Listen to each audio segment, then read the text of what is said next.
வாங்க வாங்க, வண்டி அவருக்கு தான் அடிச்சது. ஐயோ அண்ணா உங்களுக்கு தான் வண்டி அடிச்சுச்சாண்ணா? அடடா, வர்றேன் பூரா மொத்தமா என்னையவே குறி வச்சு வந்தா நான் என்னடா பண்றது? ஆமாண்ணே. நீங்கள்? சேனல்லேருந்து வரோம். அப்படியா?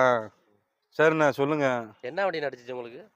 Toyota Land Cruiser VXR. அப்படியா, சூப்பர்ண்ணா. வண்டி அடிச்சது பார்ட்டி எப்பண்ணா?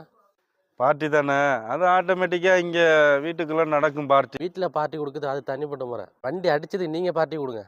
வண்டி அடிச்சதுக்கு நான் பார்ட்டி கொடுக்கவா? ஏங்க, அந்த லேண்ட் குரோசர் என் வண்டியில் வந்து அடிச்சிச்சுங்க.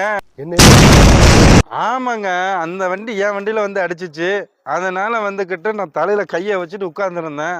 அவன் சொல்கிறான்னு சொல்லிட்டு அவன் ஐயோ, அங்க பார்த்துட்டு அப்படியே நம்மளை பார்க்குறாங்களே. கேட்டுக்கிட்டு இருக்கீங்க. இப்போ ஏன் இன்சூரன்ஸ் எடுத்து தான் அந்த வண்டிக்கும் கிளியர் பண்ணணும், என் வண்டிக்கும் கிளியர் பண்ணணும். போங்க எடுத்துக்கிட்டு.